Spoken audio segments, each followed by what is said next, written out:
Bom dia pessoal, bem-vindos, é um prazer estar aqui com vocês. Vamos começando aqui, esperando o pessoal chegar. Primeiro dizer para vocês, né, que a gente está aqui dentro de um convite. Eu sou Melissa Pome, estou aqui da Pomar, participando desse projeto a convite da Cia Ju Cata Histórias, que é a realizadora desse projeto, para ler o mundo, com apoio, que é um projeto realizado com apoio do Fundo de Arte e Cultura de Goiás, do edital de literatura de 2018. Então, enquanto todo mundo vai chegando, eu vou ler um poema para a gente. Enquanto todo mundo vai chegando, ligando, pegando sua água, o que quer que seja. Vou falar aqui para vocês de um poema, de um livro bem pequeno e tão profundo, que eu adoro. É o Mindinho Maior de Todos, um livro da editora Osé, da Juliana Valverde, e com ilustrações do Férez Couri. E esse poema chama Primeiro Lugar. Maria queria ganhar. Olha lá, Maria em primeiro lugar. Um dia ela então percebeu: não se tem Maria melhor ou pior do que eu. Eu sou Maria, sou mesmo assim. Ninguém vai perder ou ganhar de mim. Eu sou Maria, Maria estou, e estou a única Maria que sou. Então, esse é um livro recheado de poemas lindos, da editora Osé. Está um vento forte aqui, talvez a gente tenha até alguma interferência no som, mas vamos lá, enquanto o pessoal vai chegando. Vou dizer para vocês, então, que eu estou aqui do meu lado, tenho duas parceiras aqui, que é a Silvia e a Flávia, que vão me ajudar aqui a receber um pouco das perguntas que vocês eventualmente enviarem aí pela internet, pelo chat. Então, vamos ver se eu vou cumprir esse desafio de responder as perguntas como uma livreira, né? E aí, para falar um pouco por que eu estou dizendo isso, inclusive, né? Então, quem sou eu, né?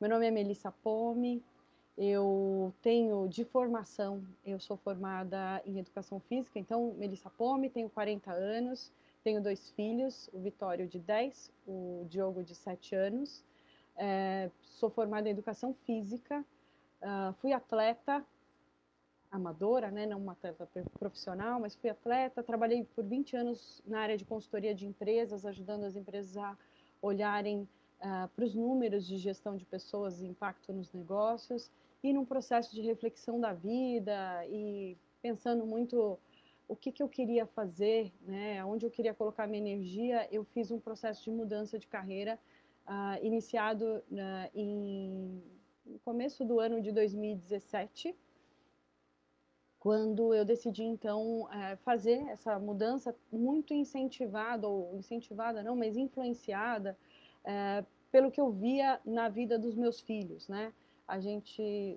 Sou de São Paulo, morava lá e a gente tinha muito hábito de ir às livrarias. Então, vivíamos nas livrarias e os meus meninos sempre pediam: mamãe, vamos a Panapaná, que inclusive, o lugar que eu tenho muita gratidão.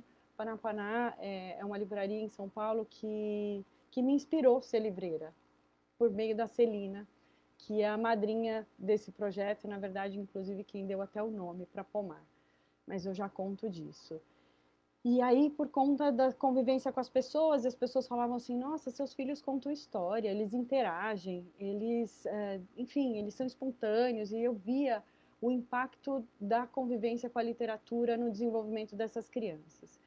Então, nesse momento de reflexão da vida e dos valores e tal, e eu queria colocar minha energia a favor de algo que tivesse contribuição social, eu dizia: poxa, se isso tem valor para mim, por que não, talvez, para tantas outras famílias?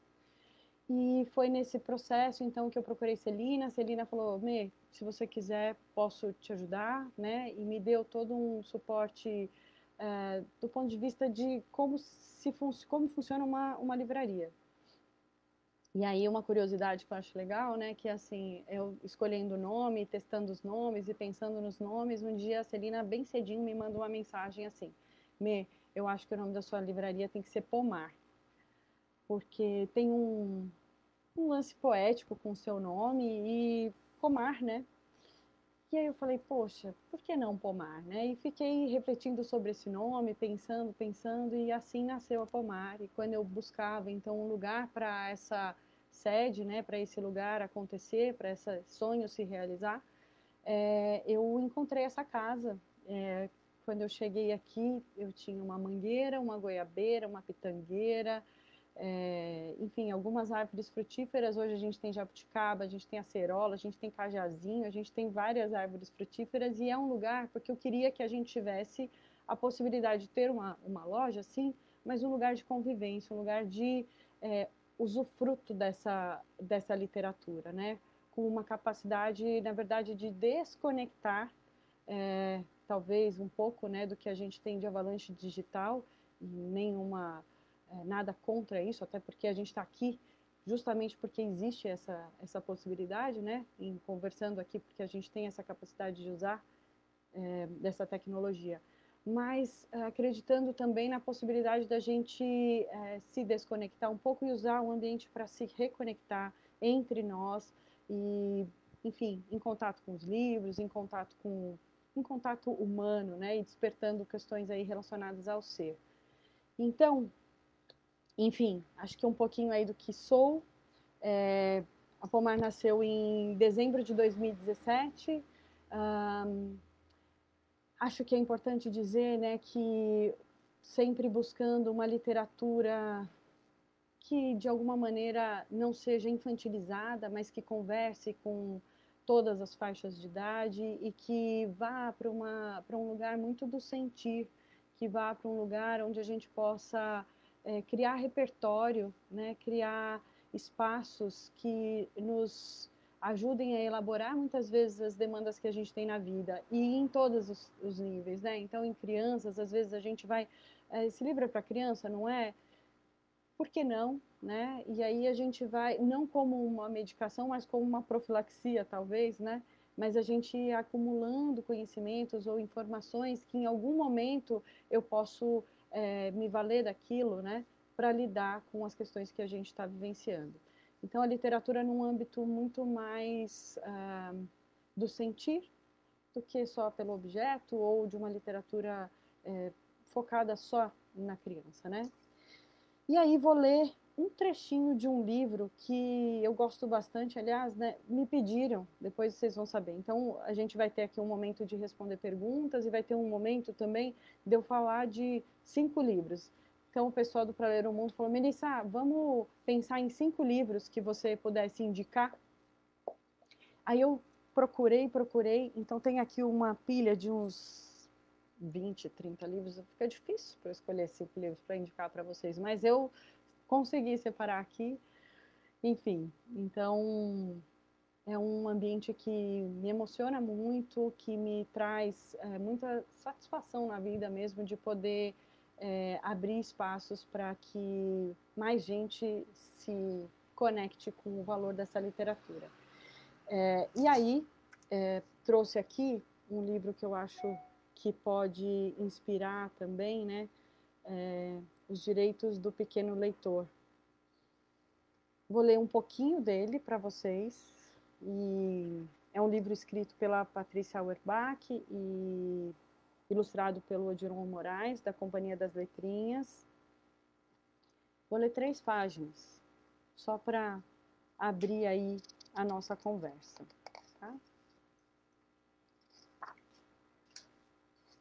Então, esse livro é um livro que começa assim: para grandes leitores em começo de carreira.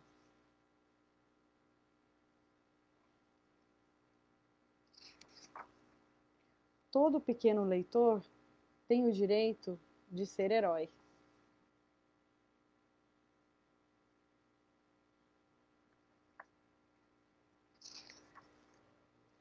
escolher o personagem principal.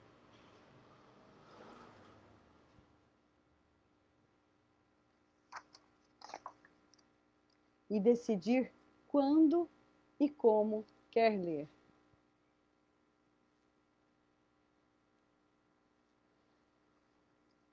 Enfim, a gente tem aqui uma lista de direitos do pequeno leitor, e o que eu gosto muito, né, esse livro é um livro que vem inspirado por um livro que é para adultos, que fala dos direitos do leitor, e aí, o que é muito legal, direitos imprescritíveis do leitor, né, e aí a gente tem uma indicação aqui do Odilon Moraes, que é o cara que é super letrado aí, e um super estudioso do livro ilustrado, que ele coloca aqui como ilustrador, defendo a inclusão de mais um direito entre eles, o de se demorar nas imagens.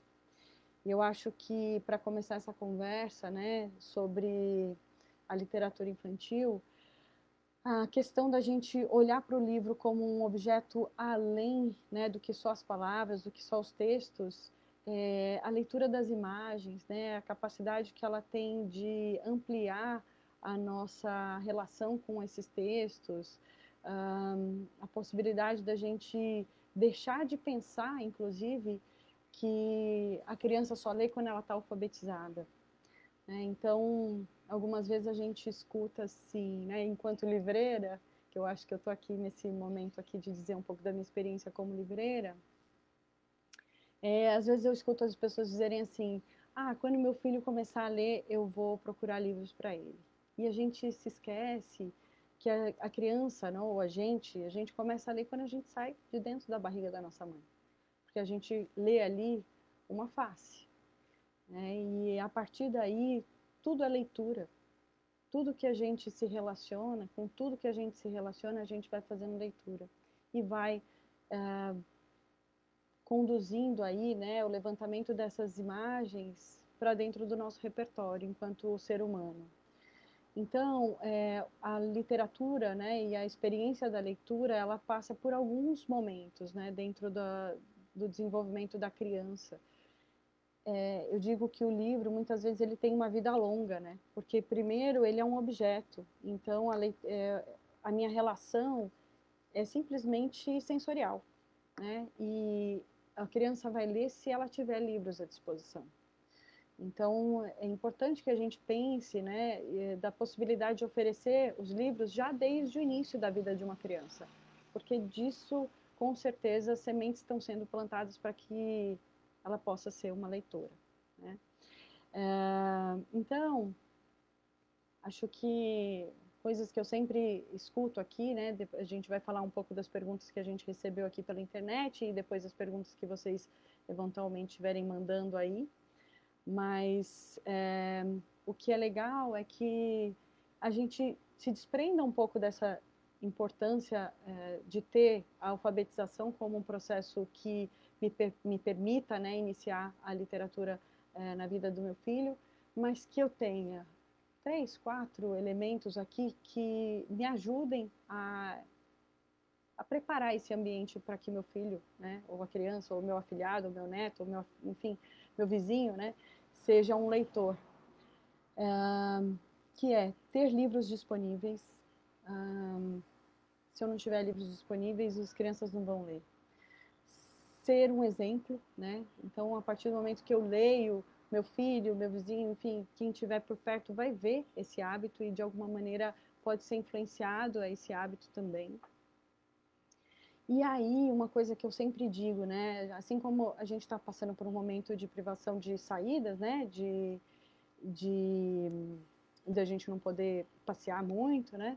Mas dentro, né, de uma programação da família, né, e dentro da possibilidade que a gente tem, hoje a gente vai no parque, outro dia a gente vai no shopping, outro dia a gente vai, enfim, em vários lugares que a gente coloca dentro da nossa programação, ir à livraria é um passeio que pode influenciar, inclusive, no processo de escolha de que tipo de literatura cada um gosta, né?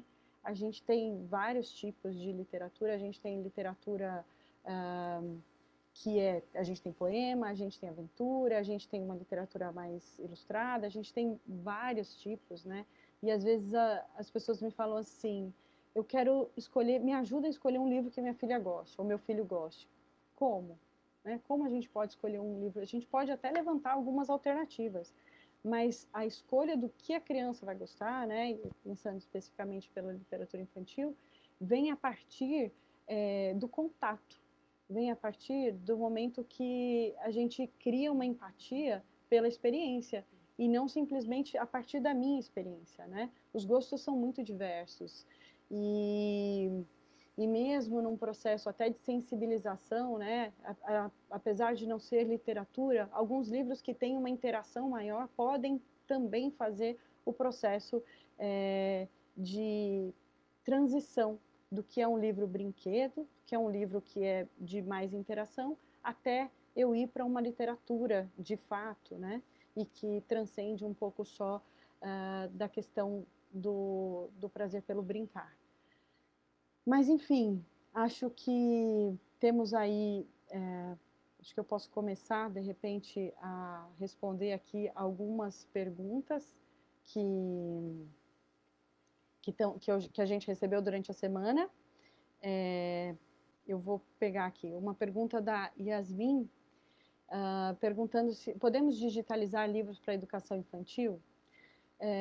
Algumas vezes eu também recebo aqui perguntas enquanto livraria, né, que é assim, por que vocês não fazem uma biblioteca? Né? A gente tem que lembrar que existe toda uma cadeia nesse processo, né? Existe um autor, existe um ilustrador, existe uma editora, existem as lojas, existem várias camadas aí até que a literatura chegue no leitor, né? E quanto mais a gente diminui a capacidade de rotatividade dessa literatura, menos a gente fortalece essa comunidade toda que permite, né, que essas obras maravilhosas cheguem a todas as pessoas. Então, a questão da digitalização é bastante delicada, existem aí as leis de proteção, né, de replicação de cópias digitais da literatura e de qualquer tipo de projeto editado, mas o que pode ser feito é conversar eventualmente com editoras que viabilizem obras ou materiais que sejam viáveis, né, comercialmente, para que edições diferenciadas, enfim, para que seja viável, né, um compartilhamento físico desse material. Acho que a gente tem que, e esse é um processo muito particular também, da gente sempre ampliar um pouco a nossa visão a partir desse entorno todo e todo mundo que de alguma maneira está sendo influenciado por esses movimentos. Aqui tem uma outra pergunta também da Yasmin, que é: ouvir a história sem ver as imagens melhora a capacidade de imaginar? Sim e não, né? Algumas vezes, e aí eu posso até compartilhar de experiências recentes aqui que a gente teve, algumas histórias conectam mais pelo simples fato de ter um texto que conduz, e algumas histórias precisam da ajuda da imagem, né? Cada vez mais, quando a gente fala do livro ilustrado, do livro-álbum, a interação entre a arte e o texto é fundamental para que a gente tenha uma profundidade, né, de envolvimento mesmo com essa história.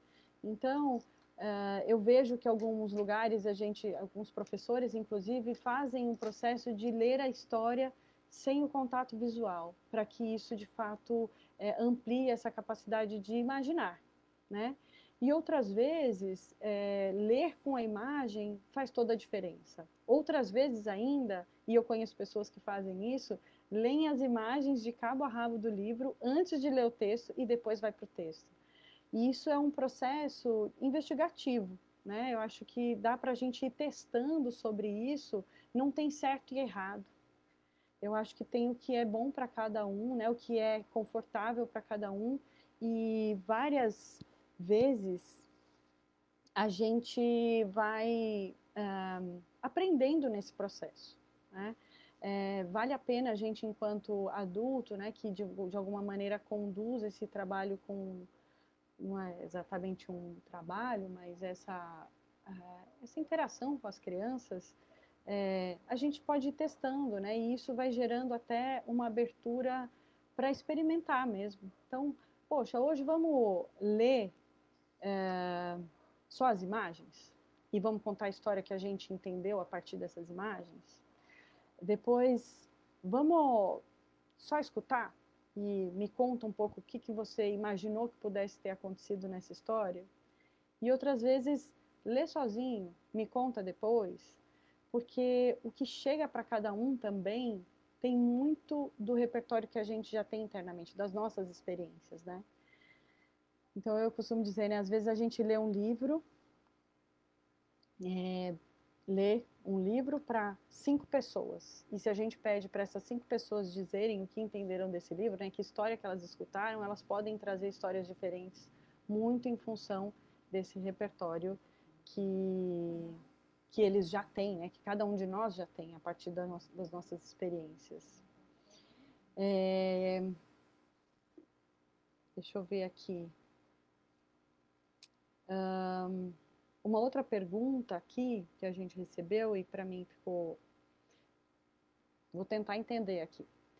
Gostaria de saber exemplificar sobre literatura infantil e em adultos. Talvez o que me chega aqui é como a gente vai falar sobre a literatura infantil, mas falar sobre isso para os adultos, né? A gente está aqui, né, na Pomar, a gente criou agora recentemente um clube do livro da leitura infantil para adultos. Muito com uma proposta, né, com uma abertura para a gente sentir, né? Não ir para o lado de um envolvimento técnico ou metodológico ou de análise sobre as questões que envolvem toda a produção de um livro, mas muito no lugar da gente se abrir para esse relacionamento mais afetivo com a literatura, que toca em tantas partes incríveis, né? Então, exemplificar sobre a literatura infantil em adultos, para mim, passa por uma experiência, né? Ter um livro que é tocante, né? Que tem alguns que a gente sabe que pode ter o coração que for, ele vai tocar, oferecer essa experiência para a pessoa e a partir daí ela conseguir entender o que é essa literatura, né? Entender a partir do sentir qual é o caminho dessa literatura, né? Qual que é a capacidade desse livro que dito infantil e que eu não consigo dizer sobre isso, né? Como algo que restringe essa experiência, mas que de alguma maneira leva para essa possibilidade de perceber o quanto às vezes pouca coisa diz tanto para a gente. Acho que é isso aqui. Acho que está tendo uma pedida aqui para um pedido aqui para eu ler alguma coisa a mais. Então, eu vou pegar desses livros que eu não vou poder recomendar para vocês, que eu só posso recomendar 5. Eu vou ler aqui um que eu gosto bastante, que é o Eu Não Gosto de Você. Esse é um livro da editora Jujuba, uma editora que eu tenho muito carinho, que traz, e aí falando um pouco sobre a estrutura desse livro, né? A Jujuba, ela traz sempre a ficha catalográfica explicada. Então, isso já é um elemento de aprendizagem para a criança ou para o adulto, para quem está ali, né, em contato com essa literatura. É um livro da Raquel Matsushita, que ela escreve e ilustra, e que tem uma ilustração baseada no contraste das cores, para traduzir a emoção que esse texto traz. É um livro que a gente pode falar bastante indicado para chegada de irmãos, né? Então ela tem aqui, né? O meu irmão nasceu, e agora? A gente sabe que algumas vezes isso vem de maneira muito natural dentro da casa e às vezes isso traz alguns desafios para os pais, né? E aí começa assim: um dia todo mundo ficou feliz. Foi porque minha mãe ficou grávida.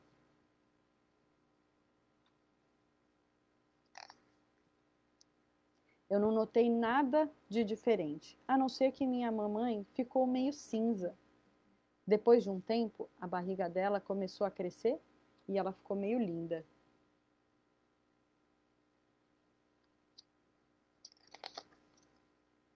Um pouco antes do meu irmão nascer, a barriga da minha mãe ficou muito gorda e a mamãe se mexia bem devagarinho. Nem corria mais de pega-pega comigo. Eu fiquei chateada e um pouco brava.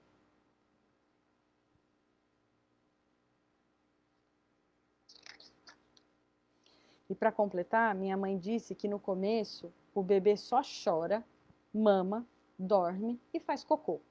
E eu achei isso muito chato, porque ela nem ia brincar comigo.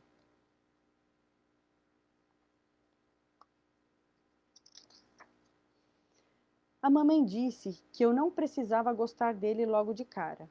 Eu achei isso muito legal, porque eu não gostava dele mesmo.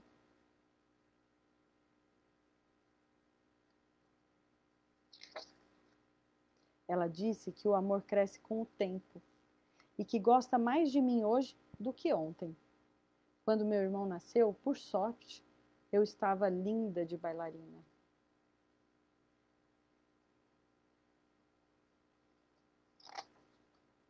Eu percebi que meu irmão era muito fofo, só que isso me dava um quentão na barriga e uma enorme vontade de bater nele.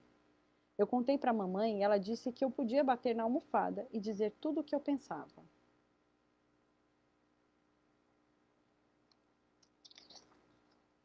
Eu bati forte e gritei: Neném cabeçudo, queria que você sumisse. Eu não gosto de você. Depois disso, o quentão esfriou e veio uma vontade de brincar de cachorrinho com ele.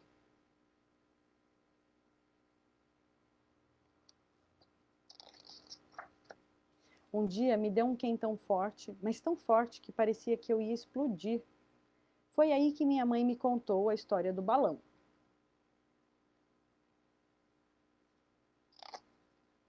É assim, quando eu saí da barriga da minha mãe, eu deixei um balão no coração dela.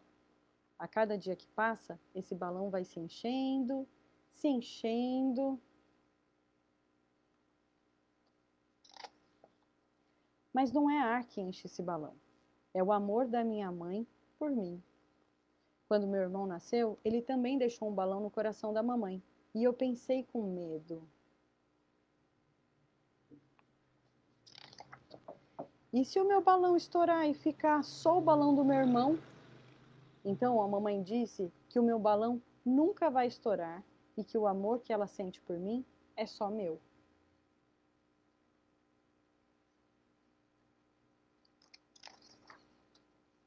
Daí ela pegou 2 balões de verdade, encheu um deles e pediu que eu tentasse passar o ar de um para o outro. Eu bem que tentei.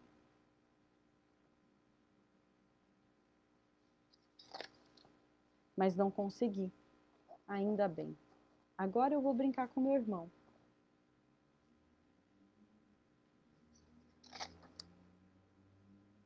E é isso, Raquel Matsushita, nesse livro lindo. É isso. Então vamos continuar aqui com as perguntas.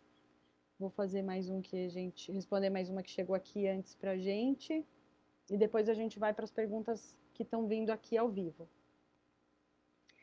A Isabela perguntou assim: como ler uma literatura que não seja machista e ensine coisas boas às crianças?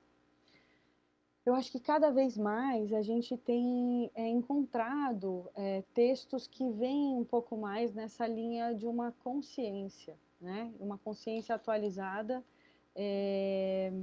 por conta de uma demanda cultural, né? De uma evolução cultural mesmo que a gente tem.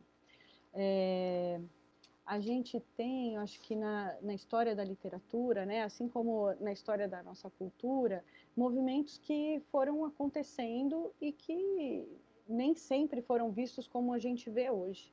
Então, dessas editoras que eu gosto bastante, que são editoras mais novas, que têm autores, enfim, que trazem uma oxigenação aí dessas histórias, a gente encontra muitas vezes a oportunidade de textos que nos trazem para essa questão da consciência, da igualdade, de uma maneira delicada, de uma maneira leve.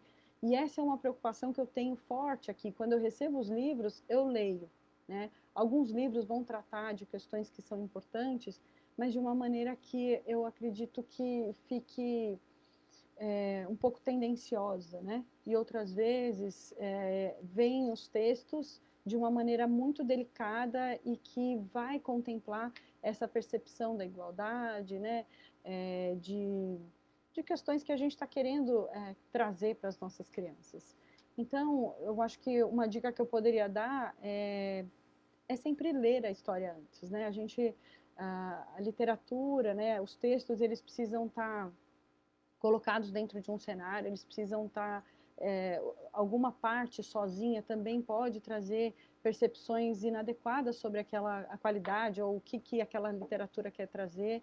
Então, é importante a gente ler, né? O papel da gente enquanto pais, enquanto pessoas que estão ali assistindo as crianças, fazer o nosso primeiro filtro para depois compartilhar. Mas com certeza, indo a livrarias que se preocupam com isso, né? Ou procurando, enfim, pessoas que de alguma maneira estão olhando para essa questão, vão poder te indicar livros que vão falar um pouco com essa demanda que a gente tem hoje, que é de uma consciência social, moral, ética, humana, ambiental e tantas outras coisas, né?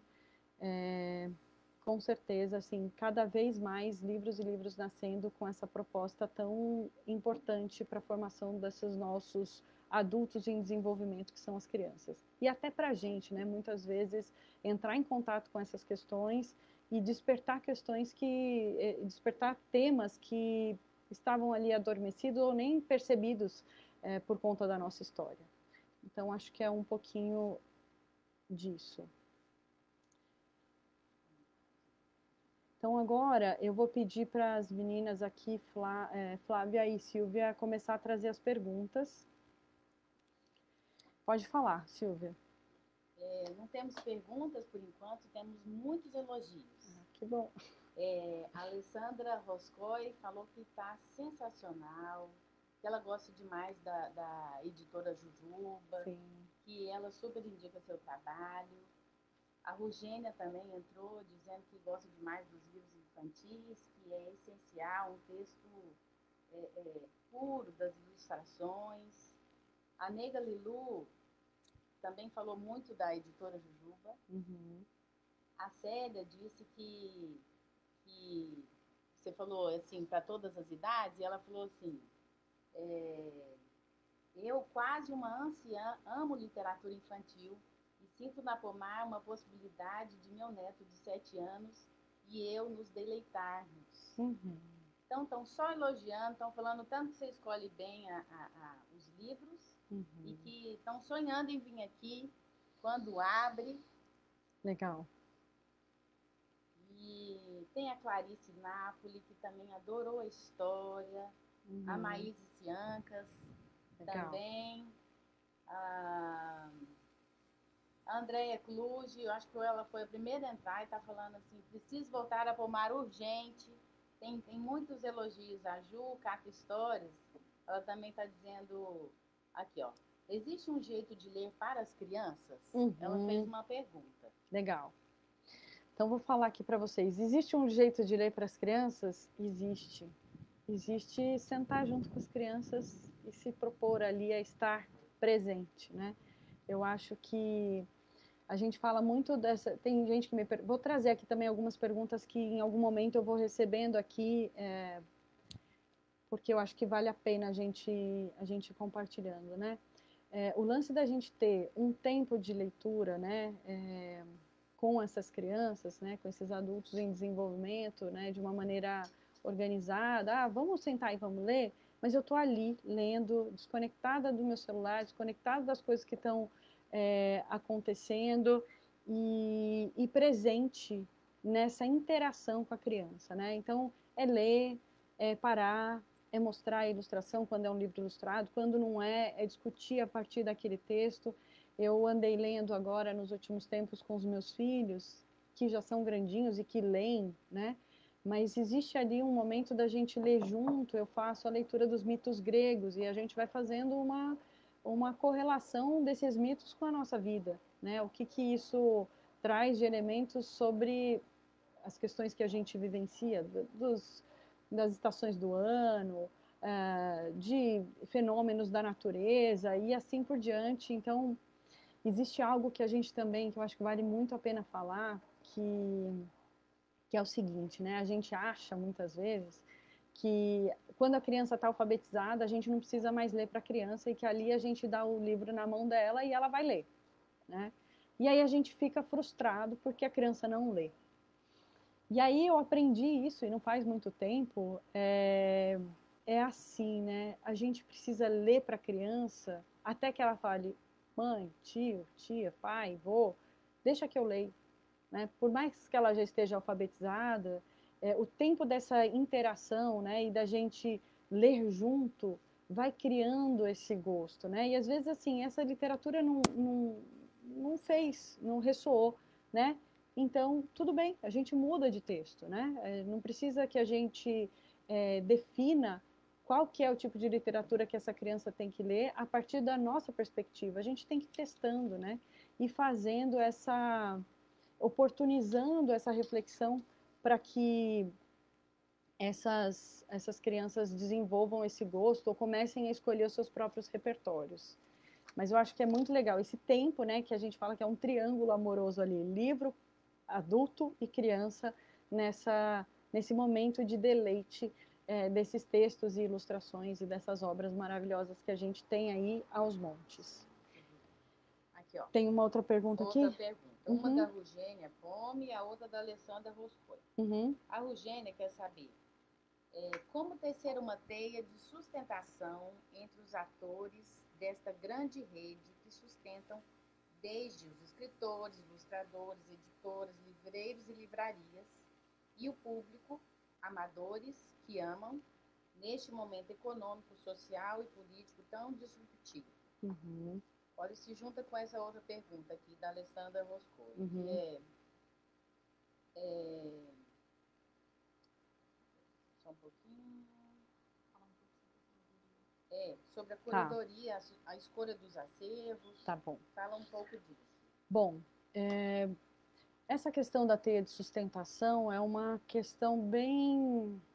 Eu acho que a gente, cada vez que se depara com momentos, né, que são inéditos, a gente tem a possibilidade de recriar as formas como a gente lida com as coisas e não tentar ajustar a maneira como a gente está vivendo, a gente já vinha vivendo, para momentos que são diferentes, né? Então, eu vejo aí uma super liberdade da gente redefinir, né, a forma como a gente sustenta essa teia, né? Eu acho que esse é um projeto, por exemplo, que fortalece uma divulgação dessa literatura, né, o compartilhamento dessas experiências e, de alguma maneira, traz a oportunidade de um conhecimento mais amplo e de um spread mesmo, né, do que é essa literatura para mais e mais pessoas. Eu tenho feito, né, conversas aí com os meus fornecedores que, pensando um pouco, né, que juntando com essa questão que a Alessandra Roscoe me perguntou. Prazer ter você aqui, Alessandra. Que é a questão dos clubes dos livros, né, clubes de livro. Eu estou com a livraria fechada. É importante que as crianças ou que todo mundo, né, tenha literatura, porque isso faz parte de uma formação social. Então, eu trouxe, quando eu abri a livraria, né, em Goiânia, eu optei por trazer editoras que não estavam vivenciando aqui nesse meio, né, e que trouxessem essa oxigenação, essa possibilidade de uma oxigenação no que é a literatura infantil conhecida por conta da força dos maravilhosos escritores que a gente tem, brasileiros, e editoras que se fortaleceram muito e cresceram, trazendo a possibilidade, oportunizando a literatura nas escolas. Mas que, de alguma maneira, eu pudesse trazer complementos para essa experiência, né? Trazer outras alternativas editoras que têm uma pegada, né, uma vertente um pouco mais da literatura independente, né? Então, é uma maneira de fortalecer, né, e fomentar uma diversidade desse tipo de literatura que vem com um olhar um pouco mais abrangente, né? Então, sobre como sustentar, acho que a gente está no momento de recriar, né? Alguns movimentos eu tenho feito aqui, inclusive, como livreira, refletindo sobre a forma como a gente lida comercialmente entre os lugares que oferecem literatura, né? E aí, enfim, é momento de recriar. Eu penso que é momento de recriar. Não existem bases que nos fortalecem para que a gente sustente algo que já está em desafio, né? Então, acho que é nesse sentido. E sobre a curadoria, só para complementar, né?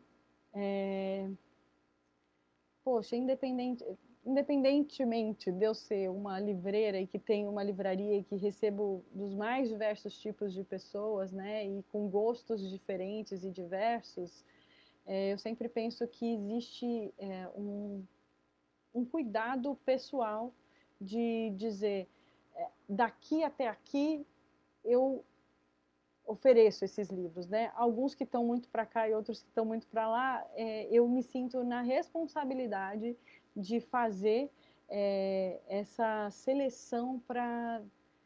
Não existe garantia, né? Não existe uma expectativa, mas existe um cuidado e um interesse em compartilhar coisas que, de alguma maneira, eu vejo que podem trazer ganhos aí e oportunidades reais de crescimento para essas famílias que vêm na Pomar. Então, claro que tem algumas editoras que, assim, eu não preciso nem olhar pro catálogo, eu falo, pode vir tudo, porque a gente já conhece qual que é a vertente da editora e que a gente já sabe que tipo de texto vai vir ali. E quando chega, a gente comprova que todos os textos são bem-vindos nas prateleiras. Algumas vezes, e principalmente quando a gente está falando de catálogos muito grandes, precisa sim ser feito ali um estudo individual. Então, cada vez que eu vou pedir livro, eu olho todos, né? Quando eu recebo, eu vou olhando, e aí quando vou fazer a apresentação de livros nas escolas, os professores falam assim, poxa, ministra, por que todo mundo não vem aqui e fala pra gente do livro? Porque eu tenho esse cuidado de ler o livro e poder falar para a pessoa do livro, né? E não a partir da capa, e não a partir da contracapa, mas a partir de alguma interação, né? Dificilmente eu vou ter conseguido ler os mais de, sei lá, quantos mil livros, títulos que a gente tem aqui, mas é um trabalho contínuo de poder me envolver e conhecer os autores, e conhecer os ilustradores, e saber que ambiente é esse que a gente está lidando aí com essas etiquetas, né, de editoras, de autores, de ilustradores, enfim, e até de regiões. Então, é bem interessante, mas é um processo de estudo e de dedicação com essa, com esse desejo de oferecer literatura de muito boa qualidade. Jujuba tem uma frase que fala assim, experimente literatura, e aí eu penso nisso, né? Experimente literatura, né? Como é que a gente vai trazer essa possibilidade. Tem uma pergunta aqui que a Flávia me trouxe, que é Sabrina e Maíse querendo saber mais sobre o Clube do Livro. Legal. Então, vou falar para vocês aí um pouco também que são os projetos que a Pomar vem trazendo, né? Então, tem o Clube do Livro da Pomar, que eu chamei de um tempo... Eu falei assim, e se a gente se encontrasse para falar sobre as histórias, né?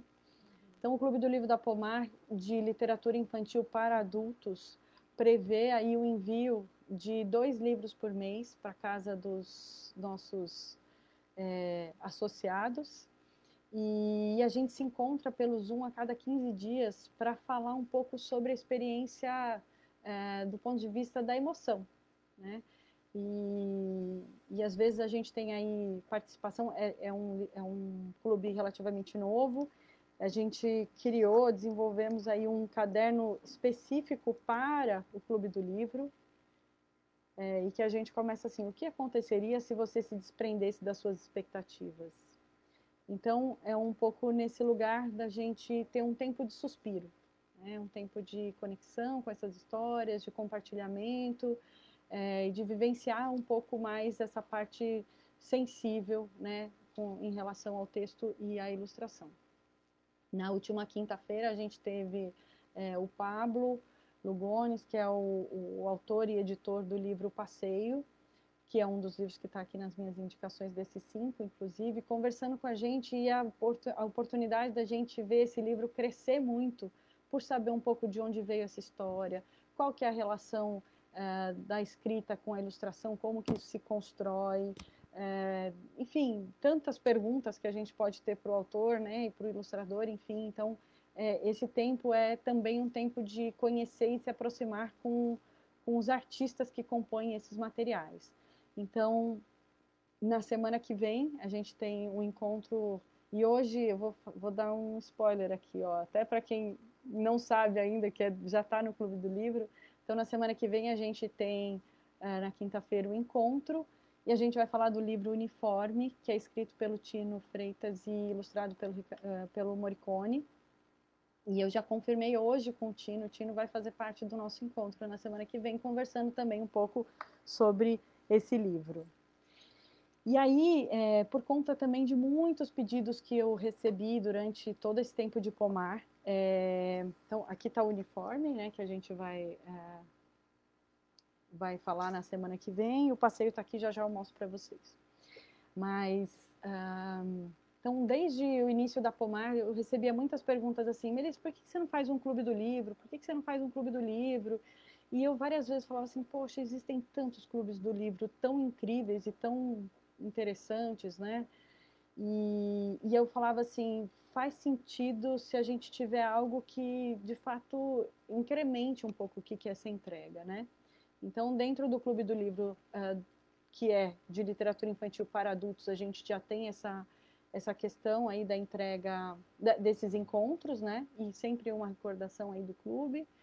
E aí está nascendo, então, agora, o Clube do Livro da Pomar para as crianças, que eu estou dizendo assim que contempla aí, né, o envio de 2 ou 4 livros amorosamente selecionados para serem entregues na casa dessas famílias que, por alguma razão, quiser, né, participar desse Clube do Livro, mas que tem aí essa perspectiva de um tempo de suspiro para todos, né? Quando a gente fala um tempo de suspiro para adultos, nesse encontro com os adultos, e na hora que a gente tem essa literatura direcionada para as crianças, é para todos, né? Na interação,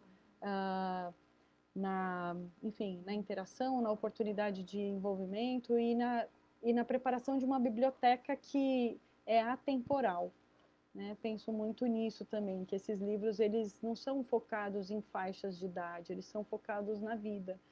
Então, é essa a oferta aí que é de interação. E quando a gente voltar a estar presencialmente, eu tenho dito aí que o envio desses livros é para qualquer lugar da Terra, por enquanto, mas quando a gente estiver de volta, a gente também quer um encontro mensal aqui com os leitores locais para falar um pouco dessa literatura.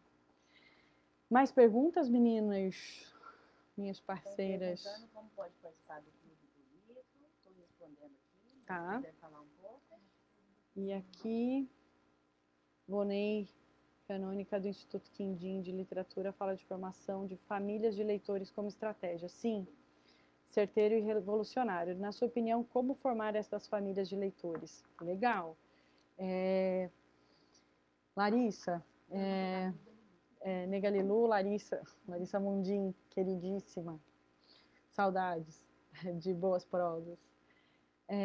Acho que faz parte um pouco daquilo que eu comecei falando, né? Da gente incluir dentro, às vezes a gente começa o hábito de uma maneira mecânica, né? A gente começa de uma maneira combinada para depois isso se tornar fluido, né? Então, parar para poder escolher um livro ou se propor a fazer uma leitura ali compartilhar um pouco da experiência ali, né, com as crianças, né, às vezes dá para começar falando da literatura ali, pai e mãe, para depois sentar com as crianças, mas dá para colocar isso dentro do repertório, né, na verdade, do roteiro de passeios. Um gole de água. E nesse momento, né, algumas pessoas também perguntaram, tá aberto, não tá?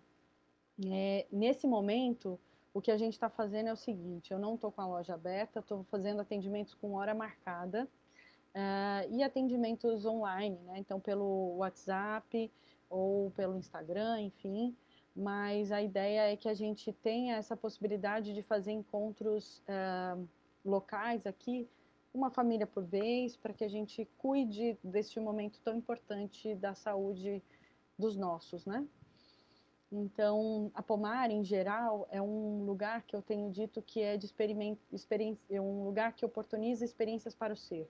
Então, dos projetos que a Pomar já desenvolveu aí desde a existência, né, desde o início, oficinas das mais diversas e que tem aí a perspectiva de fazer, né, de contato com o fazer, que é uma oficina de marcenaria, uma oficina de culinária, uma oficina de música. A Juliana cata histórias várias vezes aqui, com teatros nesse jardim, com aulas incríveis, com aulas de musicalização ou de criação de instrumentos musicais, colônias de férias, e aí as colônias de férias sempre com fundo de aprendizagem, né?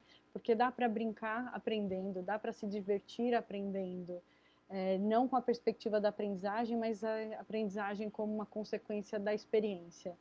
E é isso que a gente vem fazendo aqui, rodas de conversas que falam aí do ambiente do desenvolvimento da criança, então com pessoas incríveis ou rodas literárias, e aí às vezes alguém contando história ou mesmo trazendo a oportunidade de cada um pegar uma história e ler, né? Então tudo isso vai trazendo essa possibilidade da gente ir criando essas famílias leitoras, né? E as crianças de alguma maneira aproximadas aí e interessadas nessa literatura. E uma coisa que vale a pena compartilhar com vocês, né, é que eu fico muito feliz quando eu vejo, raramente eu vejo as crianças entrando aqui, porque a gente sabe que existe já algumas pessoas que já estão sensibilizadas aí para essa questão, né, da literatura. Mas às vezes eu vejo crianças chegando aqui com um tablet ou com um celular assim, aí começa a ficar reparando um pouco as prateleiras, e daqui a pouco eu vejo essa criança que soltou o tablet ou soltou o celular e está ali de alguma maneira envolvido com essa literatura. Então a proposta é sempre essa. Eu queria sempre trazer essa possibilidade da gente se reconectar no olhar, no toque, no sentir, né? E aproveitando aí da literatura como um caminho, né?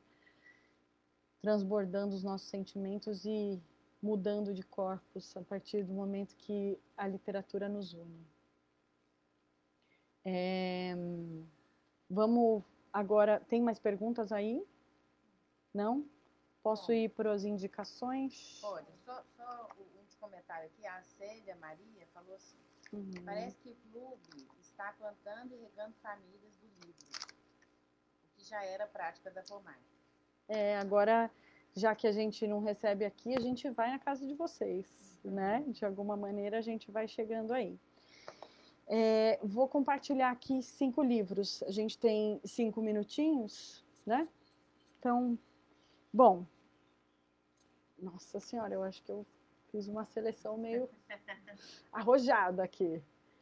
Esse aqui chama Mundo Cruel. Esse é um livro que tem um formato diferente, é da Boitatá, é uma proposta de filosofia visual para crianças. E a gente tem aqui, vou mostrar, vale a pena abrir esse, porque ele é um livro em fichas. E são fichas que eu falo que servem assim como... sabe aquelas rodas de conversa que a gente tem entre família, que a gente às vezes nem faz, mas que a gente poderia oportunizar, né? Nesse momento, inclusive, né, quando a gente pensa que está todo mundo em casa, mas aquele tempo da conversa, e quando a gente pega, por exemplo, vou pegar um aqui que eu gosto bastante, para dar uma ideia, aqui, essa ficha aqui, então, tem uma imagem que é do caçador indo atrás da Branca de Neve. E aí fala assim, e traga-me o coração dela neste pequeno cofre. O que a gente tem aqui atrás dessa ficha são perguntas para reflexão. Então, tipo, devemos obedecer sempre ou há momentos em que é melhor desobedecer ou ignorar a autoridade? Se o caçador matasse a Branca de Neve, ele seria cruel? Ou seria perdoável, dadas as possíveis consequências de não matá-la? Se o caçador matasse a Branca de Neve, quem seria o responsável por essa morte? O caçador ou a rainha? Enfim, são fichas com situações de dilema para a gente poder refletir sobre valores, sobre princípios, sobre tanta coisa, sobre conduta. E esse é um dos que eu digo, não é para crianças, é para todo mundo, né? É para consultório, é para professor, é para mãe, é para pai, é para avô, é para gente. Né? Então, esse é um deles. Editora Boitatá, que é o selo infantil da Boitempo. Avó Amarela. A Avó Amarela é um livro de uma editora, da Ozé, de uma autora e ilustradora que fizeram o primeiro livro delas e que já logo de início foram super premiadas.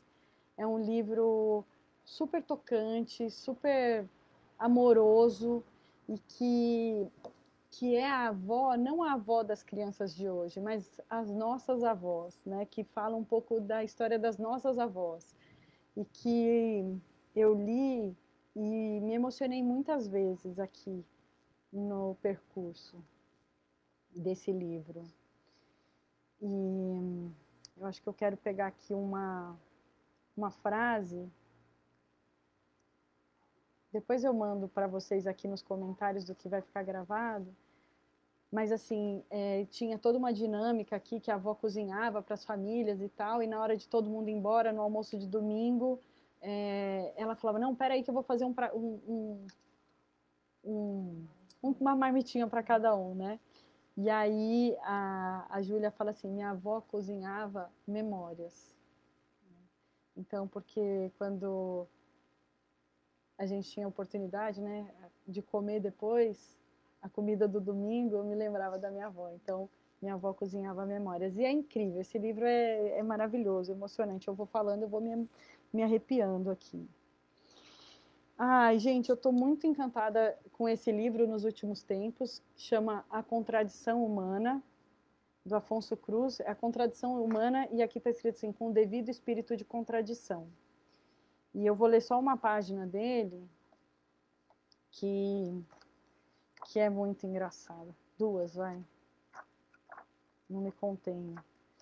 Tem uma parte aqui que fala assim, é da Peirópolis, esse livro é da editora Peirópolis. O vizinho do 7º andar toca piano, canta e nunca desafina. Tem os cabelos despenteados e uns dedos mais compridos do que as aulas de matemática. Mas o que realmente me impressiona é que ele toca músicas tristes e isso deixa-o feliz. Chega a chorar de felicidade, eu já vi. Que coisa mais interessante, né? E aí tem uma aqui, ó, que é muito legal também, que é assim. Uma das coisas mais espantosas é a quantidade de açúcar que a dona Assunção, vive no cesto, por baixo do pianista, põe no café. Quando ouve as músicas tristes do vizinho de cima, põe-se a gritar e a bater com a vassoura no teto, e quando se consegue acalmar, senta-se na salinha, põe uma toalhinha de rendas na mesinha e deita um açucareiro no café. Apesar de comer tanto açúcar, é uma pessoa amarga. A minha mãe diz que o que lhe falta é chá. Acho que a gente vive uma verdadeira contradição tantas vezes, né? Bom, o passeio é esse livro que foi no Clube do Livro dos Adultos esse mês e que qualquer um que pegue, né? Eu tenho até uma eu tenho até uma história que tem um parceiro meu de negócio aqui, que o dia que eu dei para ele ler, ele leu e falou assim, terminou de ler e falou assim, mas está empoeirado o livro. Aí é porque ele queria chorar, né? Então ele falou. Aí quando ele traz as pessoas aqui, entra e fala assim: tem algum livro empoeirado aí para você mostrar? Mas é um livro que fala sobre os ciclos da vida, sobre a convivência, o de agora, né? O agora, né? O agora na nossa convivência. Acho que aqui traz muito a figura do pai e da filha, mas serve para qualquer momento de convivência e de, enfim, de passagens da vida. São ilustrações maravilhosas do Alexandre Rampazzo, escrito pelo Pablo Lugones e da editora Gato Leitor, uma editora lá de Blumenau. O Pablo esteve com a gente no Clube do Livro e foi super especial. E a gente ficou sabendo tanta coisa desse livro que vocês nem imaginam. Que a história não era assim, a história tinha essa perspectiva, mas ela foi mudando na criação do livro. E que foi um livro escrito sem nenhuma pretensão, né? E a partir de uma experiência, enfim. Aí eu vou ficar falando aqui muito do que o Pablo já disse. Depois, se vocês quiserem saber, pode me ligar ou ligar para ele. Bom, eu já falei 3? Já. 4? Vou falar mais 3. Vou falar mais 3, não vou conseguir. Esse aqui é um livro.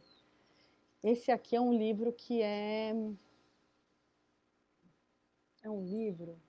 Vou falar até da história, né? É O Matador. É um livro que foi escrito pelo Vander Piroli e ilustrado pelo Odilon Moraes, que é o mesmo que ilustrou Os Direitos do Pequeno Leitor. Mas é um livro que eu acho que ele é de um outro tempo, é uma história de um outro tempo, mas eu vejo o quanto uma criança que leu e precisa de uma mediação, né? O dia que eu dei esse livro, falei para o meu filho, ele tinha 8 para 9 anos, eu acho, eu falei, Vitório, lê esse livro, e ele não pegou para ler, falou, um livro com esse texto, com esse título, eu não vou ler, e ele se recusou, e eu lembro que ele leu num dia que eu estava saindo, e quando ele terminou de ler, ele começou a chorar, e ele queria pegar todos os livros e jogar fora, e eu falava, calma, Vitória, eu falava pro moço que estava me esperando, espera que eu tenho que conversar com meu filho, meu Deus, não era para você ter lido na hora que eu não podia falar com você. Mas é um livro que a criança que leu esse livro, ela vai passar por tanta emoção que ela nunca mais vai precisar pensar em fazer algo do que aconteceu nesse texto aqui. E aí o Odilon diz assim, né? Ele é feito como uma trilogia, então tem o Matador, Nem Filho Educa Pai e Os Dois Irmãos. Mas o Odilon diz assim, né? Foram pensadas por ele, né, como uma trilogia, e ele diz, são textos que conversam entre si. Piroli tira a beleza da crueza do cotidiano, não nos leva a lugar algum, nos traz para o nosso próprio lugar, e isso dói. Então, o Matador também, que livros assim, potentes. Casaco de Pupa, muitos de vocês aí conhecem. E aí, Casaco de Pupa é um livro para todo mundo. Quantas pessoas vieram aqui comprar esse livro para dar para outros adultos? Esse é daquela categoria livros para todas as idades. E que, só para vocês saberem, né, aqui atrás a gente tem a frase, aquilo que a lagarta chama de fim do mundo, o resto do mundo chama de borboleta, do Lao Tse. Um livro lindíssimo da Jujuba também, escrito e ilustrado pela Helena Ferrandes, e que é uma obra assim de ilustração e de texto fantástica, incrível, profunda, e que traz para a gente a possibilidade de ficar muito tempo nas imagens. Esse é um outro. E aí, eu vou falar... Hã? Do Ernesto? Não, eu poderia ficar falando por horas. Ou para ler o mundo, vocês podem me chamar e eu fico recomendando o livro um outro dia. Tá todo mundo adorando as dicas. Uhum. Tem gente que tá falando, ó, para ler o mundo, né? Uhum. O matador me mata e me renasce. Tipo isso. A Alessandra Roscoe está comentando, nunca mais deixou de me acompanhar esse livro. E tá todo mundo falando da saudade que sente da Pomar e que conhece os livros, mas só de ouvir já se emociona, que está sendo muito legal essas dicas. Que bom, que bom. Eu acho que a gente está chegando aí para ler o mundo. Me fala, o que vocês querem? O que mais preciso dizer aqui para a gente ir encerrando? Enfim, é um prazer, super prazer estar aqui com vocês. Gostoso compartilhar, gostoso contar para vocês um pouco dessa minha experiência.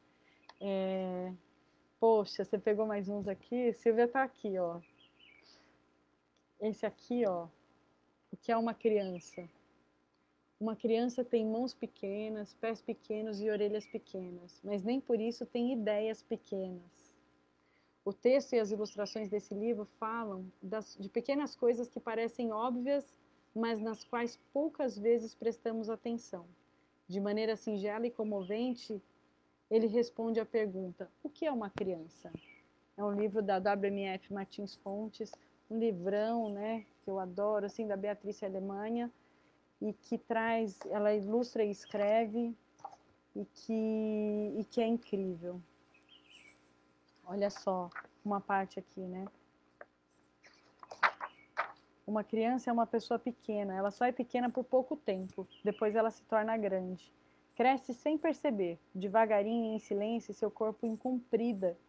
Uma criança não é uma criança para sempre, ela se transforma.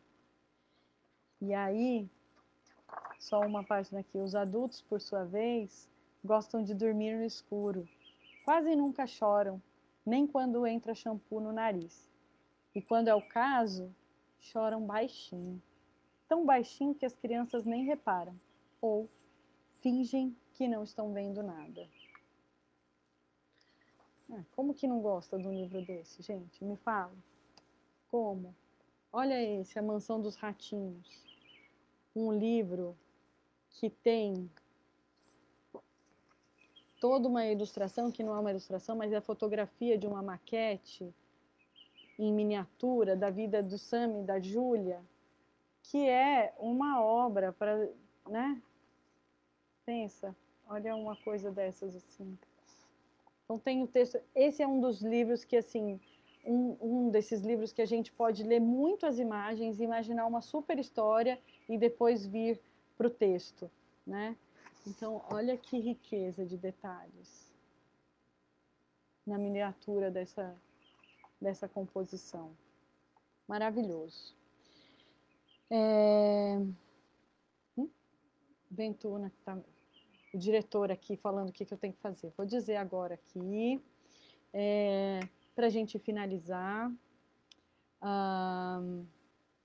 Então, vamos lá. Super obrigado para ler o mundo. Obrigada, companhia Jucata Histórias, Cia Jucata Histórias. Todo mundo está envolvido nesse projeto tão incrível.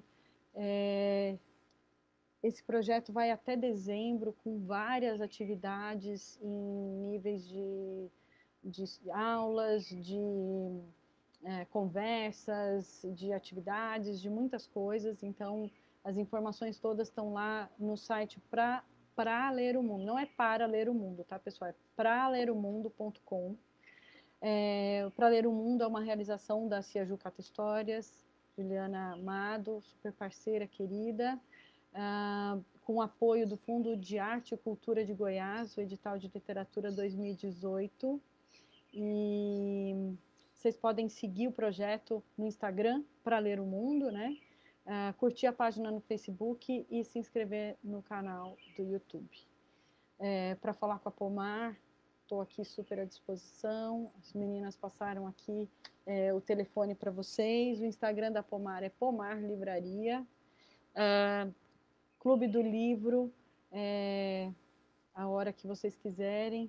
Super obrigada pela presença de vocês, Célia, Renata, Alessandra, Beth, Andréa, tanta gente querida aqui, Candice, e tem muita gente, que gostoso estar aqui com vocês. Então, Flávia, poxa, muito obrigada, Obrigada a todos e até breve, né? Um grande abraço.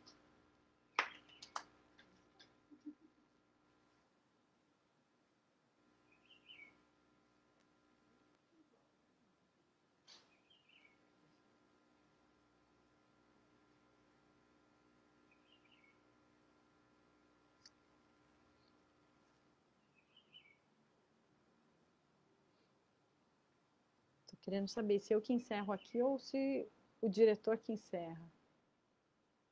Por enquanto estou aqui esperando a informação.